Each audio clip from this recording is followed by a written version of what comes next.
नमस्कार फ्रेंड्स, स्वागत है साम एकेडमी में। मैं अरविंद मौर्य। आज हम लोग क्लास 12th यूपी बोर्ड के कुछ इम्पॉर्टेंट टॉपिक के बारे में डिस्कस करने वाले हैं। और आज का हमारा टॉपिक है कैनिजारो रिएक्शन।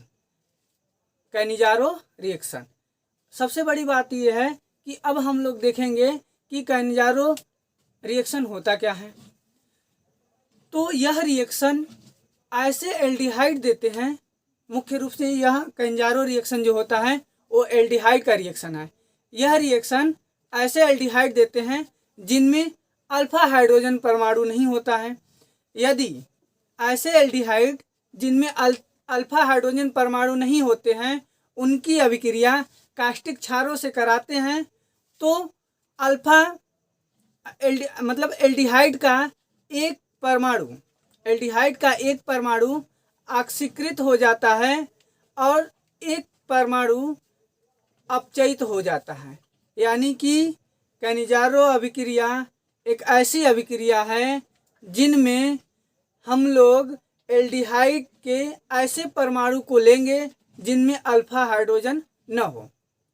अब देखिए, इसको पहले समझते हैं कि किस प्रकार के एल्डिहाइड को हम लोग कहेंगे कि उसमें अल्फा हाइड्रोजन परमाणु नहीं है। हम लोग जानते हैं कि एल्डिहाइड का जनरल फार्मूला जो होता है, फंक्शनल ग्रुप जो होता है COH होता है या CHO, सिंगल बॉन्ड CHO होता है।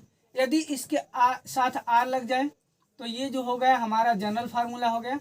ये क्या हो गया? जनरल फार्मूला हो गया। जनरल फार्मूला हो गया। अब देखिए, R इक्वल टू अगर H रखते हैं तो ये बनेगा।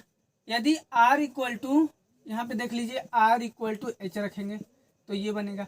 यदि R इक्वल टू CH3 रखते हैं तो हमारा कंपाउंड जो है ये कुछ बनेगा ऐसे। ठीक है। अब देखिए, ये हमारा फंक्शनल ग्रुप हो गया। फंक्शनल ग्रुप से जुड़ा हुआ अगर कार्बन होता है, यहाँ पे देखिए, यहाँ पे ये फंक्शनल ग्रुप हो गया, ये फंक्शनल ग्रुप, ये, और इससे जुड़ा हुआ कार्बन ये है। अब ये वाला कार्बन जो है अल्फा कार्बन कहलाएगा। और अल्फा कार्बन से जुड़ा हुआ हाइड्रोजन, अल्फा कार्बन से जुड़ा हुआ हाइड्रोजन हम लोग अल्फा हाइड्रोजन बोलते हैं। तो ये जो हमारा कंपाउंड है, इस कंपाउंड में 3 अल्फा हाइड्रोजन है। इस कंपाउंड में देखेंगे आप लोग तो 3 अल्फा हाइड्रोजन है। तो कहने का मतलब ये है कि ये, इसमें देखिए, यहाँ से कोई फंक्शनल ग्रुप जुड़ा, इस वाले जो फंक्शनल ग्रुप कार्बन है, इस वाले कार्बन से कोई हमारा जो है साइड चेन में कार्बन नहीं जुड़ा हुआ है, यानी कि इससे डायरेक्टली अटैच कोई कार्बन नहीं है, तो इसमें अल्फा हाइड्रोजन नहीं है। तो अगर इसमें अल्फा हाइड्रोजन नहीं है तो ये जो कंपाउंड है ये कैनिजारो अभिक्रिया देगा। ठीक है। अब इसमें बात आती है तो ये कैनिजारो अभिक्रिया नहीं देगा, ये ध्यान रखिएगा। यदि हम लोग R के जगह पे अगर बेंजाइली ग्रुप लें तो हमारा, अगर ये ले लें C6H5 ले, C6H5 ले, तो हमारा क्या यहाँ बनेगा? C6H5 C double bond OH। ठीक है। यहाँ पे देखेंगे, यदि हम इसको बेंजीन रिंग में कन्वर्ट करें तो कुछ हमको इस प्रकार का स्ट्रक्चर प्राप्त होगा। अब ये देखिए कार्बन, ये कार्बन, यानी कि इसको डबल बॉन्ड गैप किया, सिंगल बॉन्ड गैप किया, डबल बॉन्ड, ये हमारा बेंजीन हो गया। अब यहाँ पे ये वाला जो कार्बन है, इस वाले कार्बन से अटैच ये वाला कार्बन है। ठीक है। अब ये वाले कार्बन के पास देखते हैं कि बैलेंसी कंप्लीट हो रही है 4, 1 2 3 4, बैलेंसी कंप्लीट हो रही है 4, यानी कि इसके पास भी जो है हमारा अल्फा हाइड्रोजन, अल्फा कार्बन नहीं है या अल्फा हाइड्रोजन नहीं है, तो ये कंपाउंड भी हमारा कैनिजारो अभिक्रिया देगा। ठीक है। अब देख लीजिए, इसको हम लोग फॉर्मल्डिहाइड बोलते हैं, इसको एस्टल्डिहाइड बोलते हैं, और ये जो होता है बेंजल्डिहाइड होता है। यानी कि एस्टल्डिहाइड, ध्यान दीजिएगा, ध्यान देने वाली चीज़ है यहाँ पे, बहुत इंपॉर्टेंट। यहाँ पे देखिए, एसिटल्डिहाइड जो है कैनिजारो अभिक्रिया नहीं देगा। अब बात आती है क्यों नहीं देगा, तो इसका रीजन यह है कि एसिटल्डिहाइड के पास अल्फा हाइड्रोजन मौजूद है। यदि अल्फा हाइड्रोजन मौजूद है तो ये कैनिजारो अभिक्रिया नहीं देगा। ये बेंजल्डिहाइड है, बेंजल्डिहाइड के पास अल्फा जो है कार्बन नहीं है, अल्फा कार्बन है लेकिन अल्फा कार्बन से जुड़ा हाइड्रोजन नहीं है, तो ये जो है बेंजल्डिहाइड कैनिजारो अभिक्रिया देगा। ये फॉर्मल्डिहाइड है, फॉर्मल्डिहाइड से तो कोई अटैचमेंट कार्बन ही नहीं है, तो ये भी जो अल्फा हाइड्रोजन भी नहीं होगा, तो ये भी जो है कैनिजारो अभिक्रिया देगा। अब बात आती है इसको समझने के लिए कि हम लोग कैंजारो अभिक्रिया का कहते क्या है या कि इसका डिफिनीशन क्या होगा, क्या लिखेंगे एग्जाम में अगर आएगा तो। एग्जाम की दृष्टि से ये बहुत महत्वपूर्ण रिएक्शन है और ये रिएक्शन का कभी कभी जो है 60 नोट्स पूछा जाता है और कई बार एग्जाम में आ चुका है। इसको मान लीजिए वेरी वेरी इंपॉर्टेंट है। अब देखिए इसमें क्या होता है कैंजारो अभिक्रिया में कि दो मॉलिक्यूल जो है हम लोग लेते हैं एल्डिहाइड के, यानी कि ऐसे एल्डिहाइड जिनके पास अल्फा हाइड्रोजन ना हो। अब उसकी रिएक्शन कास्टिक क्षार से कराते हैं तो एक एल्डिहाइड के मॉलिक्यूल ऑक्सीकृत होकर जो है अम्ल का फॉर्मेशन करता है और दूसरा मॉलिक्यूल एल्डिहाइड का दूसरा मॉलिक्यूल अपचयित होकर एल्कोहल का फॉर्मेशन करता है। अब देखिए ध्यान देने वाली चीज़ है कि यदि यहाँ पर ध्यान दीजिए, यदि हमारा एल्डिहाइड है, एल्डिहाइड है, यदि इसका ऑक्सीडेशन होता है, ऑक्सीडेशन होता है, यदि एल्डिहाइड का ऑक्सीडेशन होगा तो एसिटिक एसिड का फॉर्मेशन होगा, एसिटिक एसिड का फॉर्मेशन होगा। और यदि एल्डिहाइड का रिडक्शन होगा, यदि एल्डिहाइड का रिडक्शन होगा तो यहाँ पे हमारा बनता है एल्कोहल का फॉर्मेशन, एल्कोहल बनेगा। यानी कि जब एल्डिहाइड का ऑक्सीकरण होगा तो एसिटिक अम्ल का निर्माण होगा और जब एल्डिहाइड का रिडक्शन होगा यानी कि अपचयन होगा तो यहाँ पे एल्कोहल का निर्माण होगा। अब देखिए यहाँ पे तो हमने क्या किया कि इस रिएक्शन में दो मॉलिक्यूल जो है एल्डिहाइड के ले लिए और एल्डिहाइड में हमारा पहला मेंबर यहाँ पे देखेंगे तो ये हमारा फॉर्मल्डिहाइड होता है और फॉर्मल्डिहाइड में कोई अल्फा हाइड्रोजन नहीं होता है। तो सपोज करिए कि हम ले लेते हैं फॉर्मल्डिहाइड, ठीक है।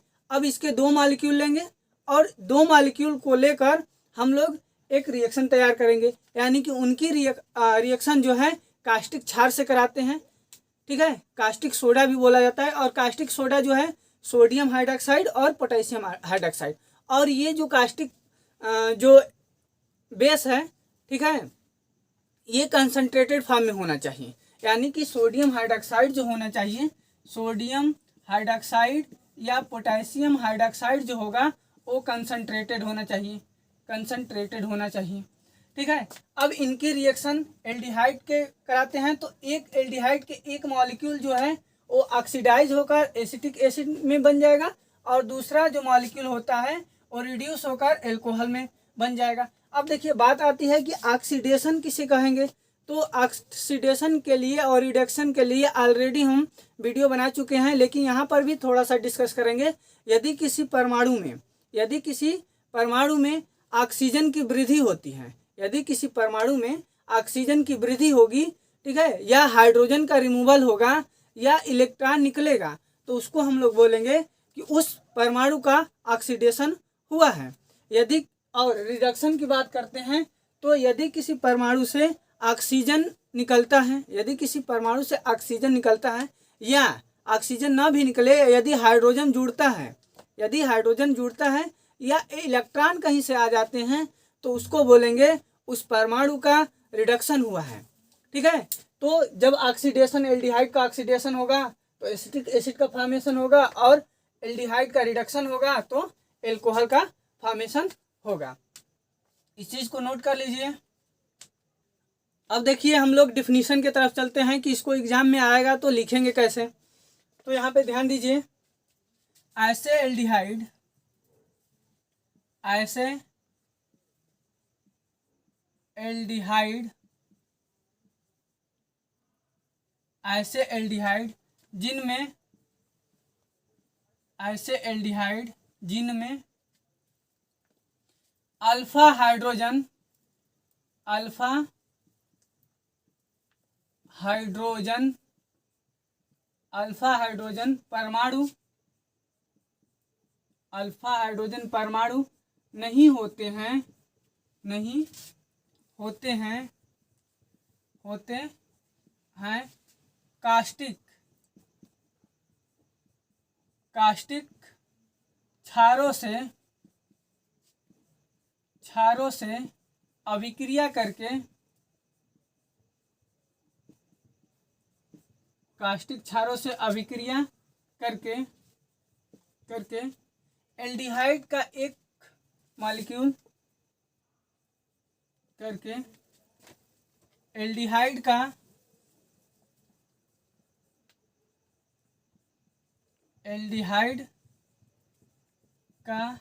एक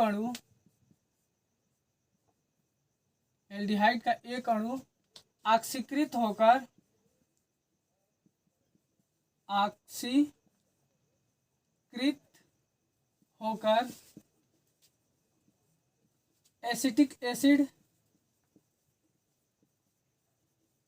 एसिटिक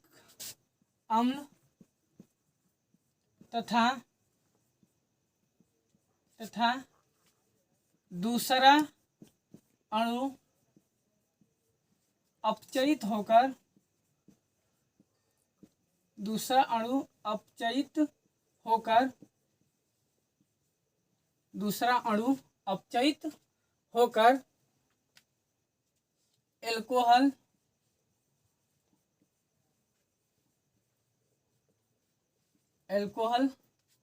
का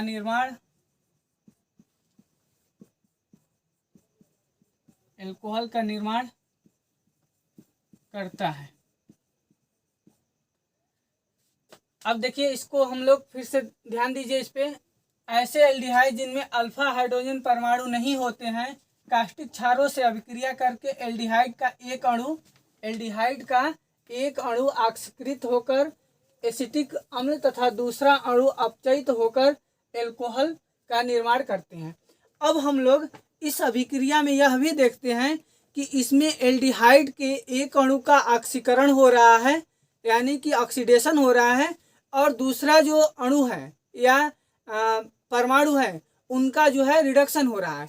अब यहाँ पर सोचने वाली एक बात और है कि एक ही रिएक्शन में यहाँ पे ऑक्सीडेशन और रिडक्शन दोनों हो रहा है। यदि कभी भी ऐसी परिस्थितियाँ आए जहाँ पर किसी एक ही रिएक्शन में एक एटम का ऑक्सीडेशन होता है तथा दूसरे एटम का रिडक्शन होता है, तो उस रिएक्शन को हम लोग रेडॉक्स रिएक्शन भी कहते हैं।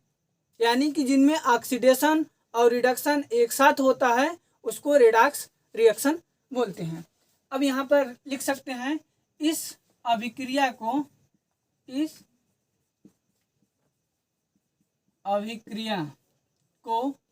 रेडॉक्स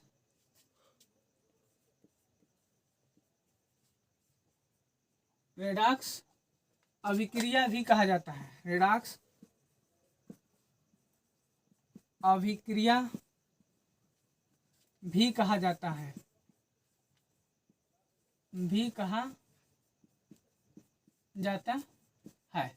अब देखिए हम लोग चलते हैं जनरल फार्मूले की तरफ कि इसका एक पार्टिकुलर रिएक्शन तो होना चाहिए। हमने तो डिफिनीशन लिख दिया, अब इसको हम लोग एक समीकरण के रूप में लिखते हैं और उसको देखते हैं। अब देखिए हम लोग क्या करते हैं कि फॉर्मल्डिहाइड लेते हैं। फॉर्मल्डिहाइड इसका फार्मूला होता है फॉर्मल्डिहाइड का फार्मूला होता है HCOH। ठीक है, इसकी रिएक्शन हम लोग 2 एटम ले लेते हैं और NaOH से करा देते हैं। ठीक है, जब इसकी रिएक्शन NaOH से कराएंगे तो देखिए फॉर्मल्डिहाइड का एक परमाणु जो है एल्कोहल में कन्वर्ट हो जाएगा और दूसरा परमाणु जो है HCOONA। ठीक है, अब ये जो है मैथिल अल्कोहल है, मैथिल अल्कोहल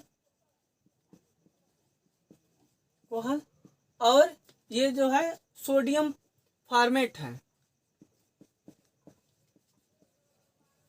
ये क्या हो गया? Sodium format. ठीक है, अब ये क्या है? फॉर्मल्डिहाइड है। ये हमारा हो गया फॉर्मल्डिहाइड, ये हमारा फॉर्मल्डिहाइड, और ये जो है सोडियम हाइड्रोक्साइड।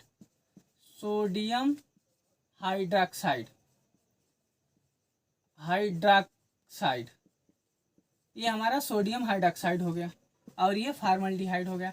यानी कि फार्मल्डिहाइड की रिएक्शन सोडियम। और देखिए यहाँ पे ध्यान देने वाली, कभी अगर पूछा जाए कि जो है कैनिजारो रिएक्शन में जो हम लोग कास्टिक ये बेस का हम लोग यूज करते हैं तो किस फॉर्म में होता है, ये कंसनट्रेटेड फॉर्म में होगा। यानी कि जो सोडियम हाइड्रॉक्साइड होगा वह कंसनट्रेटेड फॉर्म में होगा। अब यहाँ पे देखिए, यहाँ पे जो है इसका यदि रिडक्शन होगा तो मेथिल एल्कोहल का निर्माण होगा। ठीक है, तो यहाँ पे क्या हुआ है, एक एटम से क्या हुआ है, रिडक्शन हुआ है, रिडक्शन हुआ है। और यहाँ पर और एक चीज ध्यान देंगे तो यहाँ पे ये देखने को मिल रहा है कि यहाँ पे जो है फार्मल्डिहाइड से क्या बनेगा, सोडियम फार्मेट जो बना है इसका ऑक्सीडेशन हुआ है, ऑक्सीडेशन। अब देखिए एक चीज़ और यहाँ पे ध्यान दीजिए कि हमने बताया कि जब रिडक्शन किसी परमाणु का होता है तो उसमें जो है हाइड्रोजन या तो ऑक्सीजन निकले उस परमाणु से या तो उसमें हाइड्रोजन ऐड हो। ठीक है, अब यहाँ पे ध्यान दीजिए, सपोज करिए हमारा फार्मल्डिहाइड है और फार्मल्डिहाइड का रिडक्शन हुआ है। यदि फार्मल्डिहाइड का रिडक्शन होगा तो या तो ऑक्सीजन को निकलना चाहिए या तो हाइड्रोजन को उसमें ऐड होना चाहिए। तो यहाँ पे यह देखते हैं कि यहाँ पे एक ही ऑक्सीजन था और यहाँ पे एक ही, यानी कि ऑक्सीजन में कोई चेंजेस नहीं हुआ है। अब बात आती है तो चेंज किस में हुआ है। अब हम लोग को ये भी देखने को मिलता है यहाँ पे 3 हाइड्रोजन है और यहाँ पे 1 हाइड्रोजन है, तो टोटल हाइड्रोजन कितने हो गए, 4। ठीक है, तो यहाँ पे देखते हैं 1 और 2 ही है। तो यहाँ पर जो है जब रिडक्शन हुआ है यानी कि फार्मल्डिहाइड से मेथिल एल्कोहल का जब निर्माण हुआ है तो इस अभिक्रिया के दौरान इसमें जो है फार्मल्डिहाइड में हाइड्रोजन जुड़ा है। अब बात आती है ऑक्सीडेशन की, तो यहाँ पे साफ क्लियर दिख रहा है कि यहाँ पे फार्मल्डिहाइड में एक ही ऑक्सीजन है, जबकि सोडियम फार्मेट का जब निर्माण हुआ है तो यहाँ पे 2 ऑक्सीजन है। तो इस तरह से एक ही रिएक्शन में रिडक्शन और ऑक्सीडेशन दोनों हुआ है और इसको रिडॉक्स रिएक्शन भी बोलते हैं। अब देखिए अगला एग्जांपल यहीं पे देख लीजिए एक और। देखिए हमने क्या कहा कि ऐसे कोई भी एल्डिहाइड ले सकते हैं जिनमें अल्फा हाइड्रोजन ना हो, तो हम लोग बेंजल्डिहाइड को यूज करते हैं। बेंजल्डिहाइड को देखिए ये हमारा बेंजल्डिहाइड है, इसको हम लोग R ऐसे भी लिख सकते हैं, C6H5CHO। ये क्या हो गया, हमारा बेंजल्डिहाइड हो गया। ठीक है, बेंजल्डिहाइड ये हमारा क्या हो गया, बेंजल्डिहाइड हो गया। अब इसकी रिएक्शन सोडियम हाइड्रॉक्साइड से करा दें। और ध्यान रखना ये भी एक चीज़ कि जो भी हम लोग यहाँ पे कंसनट्रेटेड NaOH होगा, ठीक है, और यहाँ पे जो भी हम लोग एल्डिहाइड लेंगे उसके 2 मॉलिक्यूल होंगे। ठीक है, तो हम लोग यहाँ पे 2 का प्रयोग कर सकते हैं। जब इसका ऑक्सीडेशन होगा, इसका जब ऑक्सीडेशन होगा तो हमारा ये कंपाउंड बनेगा CH3CH2OH और इसके साथ बेंजीन रिंग ऐड हो जाएगा और प्लस ये बनेगा COONA। इसको सोडियम बेंजोनोएट बोलेंगे, सोडियम बेंजोएट, ये सोडियम बेंजोएट हो गया। और अब यहाँ पे देखिए सोडियम हाइड्रॉक्साइड हुआ और ये हमारा क्या हो जाएगा, बेंजल।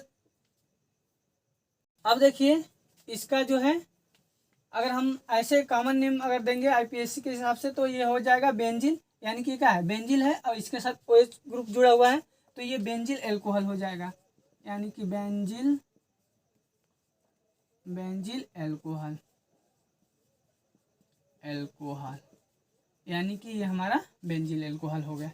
ठीक है, ध्यान दीजिए हमने बेंजल्डिहाइड लिया, उसकी रिएक्शन कराया सोडियम हाइड्रॉक्साइड को, और कोई भी हम लोग जब लेंगे तो उसमें 2 परमाणु का ही प्रयोग किया जाएगा।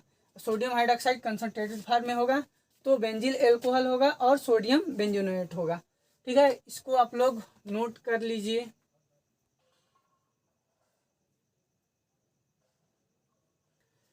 अब देखिए हम लोग ये तो रिएक्शन समझ गए कि किस टाइप के कंपाउंड जो होंगे वो कैंजारो रिएक्शन प्रोड्यूस करेंगे।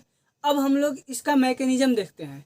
मैकेनिज्म का तात्पर्य होता है कि किस टाइप से एटम जो है दूसरे एटम से जुड़ रहे हैं और जो है ऑक्सीडेशन या रिडक्शन कर रहे हैं। चलिए चलते हैं हम लोग मैकेनिज्म की तरफ। ठीक है,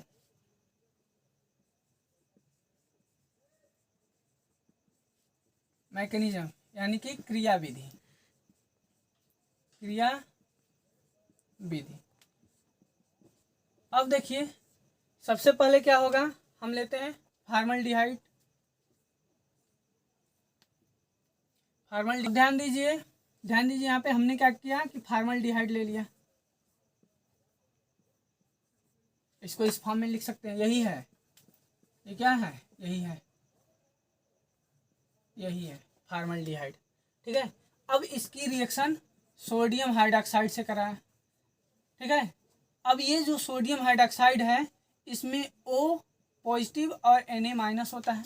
ठीक है, अब यहाँ पर ये जो पाई बाइंडिंग है फॉर्मल्डिहाइड में, जो पाई बाइंडिंग प्रेजेंट है ये डीलोकलाइज होकर ये ऑक्सीजन के ऊपर चला जाएगा।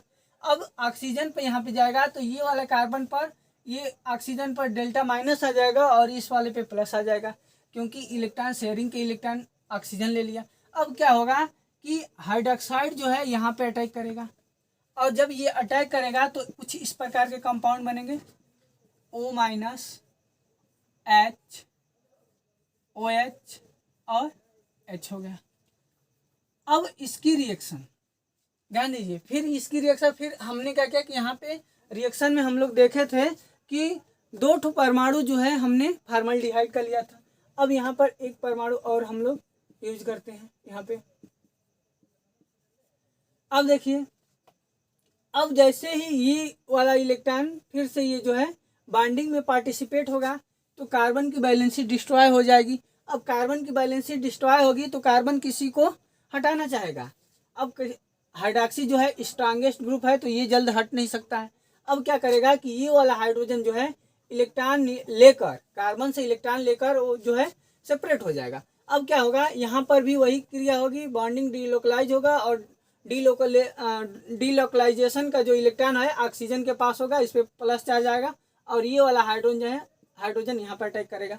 तो इससे हमारा क्या क्या बना है वो देख लीजिए। यहाँ पे बना है CHOH हो गया। ठीक है, सॉरी C, देखिए यहाँ से क्या हुआ, COOH और एक H, ये CO फिर OOH है, ये जो है एसिटिक एसिड हो गया। क्या हो गया, एसिटिक एसिड हो गया। अब यहाँ पे बचा क्या, जैसे ही यहाँ पे आएगा, यहाँ पे CH3 हो जाएगा, O- होगा और यहाँ से जो एक इलेक्ट्रॉन है ये वाला इलेक्ट्रॉन जो है इस वाले कार्बन के ऑक्सीजन के पास अटैक करेगा और ONA का फॉर्मेशन होगा। ठीक है, अब जो है यहाँ पे देखिए ये एसिड है और ये बेस है, ये बेस की तरफ बिहेव करेगा, बेस के, क्योंकि यहाँ पे जो है CH3O- और Na+ होगा। जब ये जो आपस में जुड़ेंगे तो ये हमारा क्या कर देंगे, यहाँ से हाइड्रोजन, ये सोडियम जो है इससे जो है एसिड से क्या करेगा, ये हाइड्रोजन रिप्लेस कर देगा। यहाँ पे जो रिप्लेस होगा तो देखिए क्या बनता है, यहाँ पे CH3OH बन जाएगा और प्लस यहाँ से H जो है H निकल जाएगा और इसके साथ हो जाएगा और यहाँ पे जो है सोडियम है ये बना लेगा CH3O हुआ -O।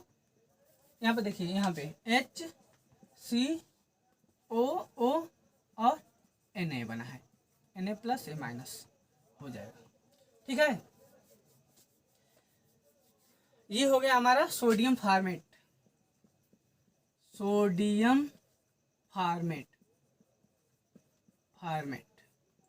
ठीक है, ये हो जाएगा मेथिल एल्कोहल।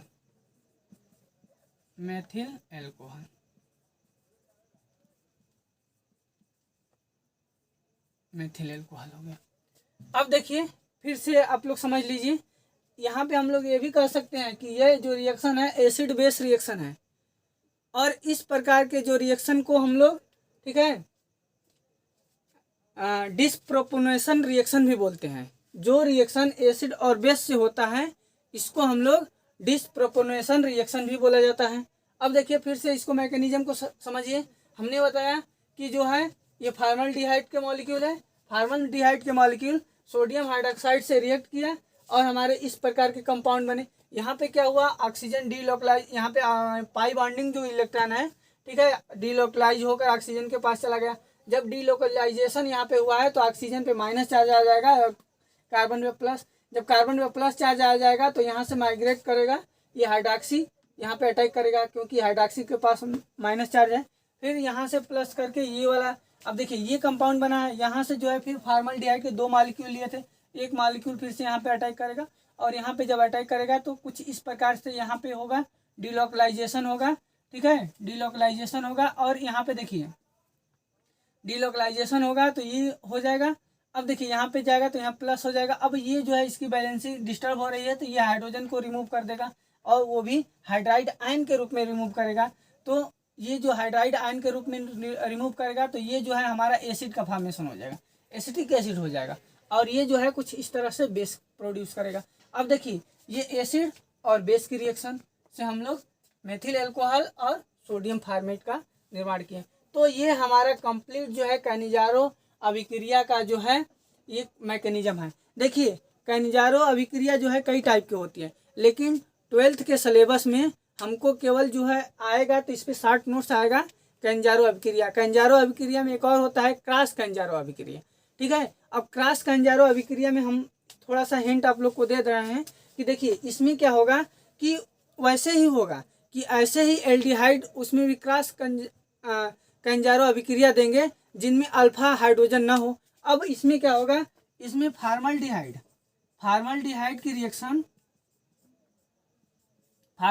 की रिएक्शन बेंजल्डिहाइड से हो जाएगा, ठीक है। फॉर्मल्डिहाइड की रिएक्शन जो है बेंजल्डिहाइड से हो जाएगा CHO। अब ये जो है प्रोडक्ट का फॉर्मेशन बनेगा। तो यहाँ पर यानी कि बेंजीन रिंग एक जो है इसमें ऐड हो रहा है, ठीक है। तो इस प्रकार से इसको कर लीजिएगा, नहीं आएगा तो नेक्स्ट वीडियो में हम लोग इसको डिस्कशन करेंगे। अब देखिए इस तरह से हम लोग कई रिएक्शन जो है कर सकते हैं और हम लोग कैनिजारो जो है रिएक्शन को यहाँ पे कंप्लीट किए हैं। और देखिए बोर्ड का एग्ज़ाम आने वाला है, आप लोग अच्छे से प्रिपेयर्ड हो जाइए इस चीज़ को लेकर और इसको ज़रूर जो है आप लोग लर्न करिएगा क्योंकि ये बोर्ड एग्ज़ाम में 5 मार्क्स का तो एकदम कंफर्म है, नेसेसरी है कि ये आएगा ही इस पर। और दूसरी बात ये है कि यदि आप लोग को वीडियो अच्छा लगता है तो लाइक शेयर और सब्सक्राइब जरूर कर लीजिए ताकि नेक्स्ट वीडियो जो अगर सब्सक्राइब किए रहेंगे तो नेक्स्ट वीडियो आएगा तो आप लोग को मालूम चल जाएगा। और दूसरी बात है शेयर करेंगे तो और भी कुछ ऐसे स्टूडेंट होंगे जिनका प्रिपरेशन अच्छे ढंग से नहीं हुआ होगा तो वो भी प्रिपेयर्ड हो जाएंगे इस चीज़ को। Thank you.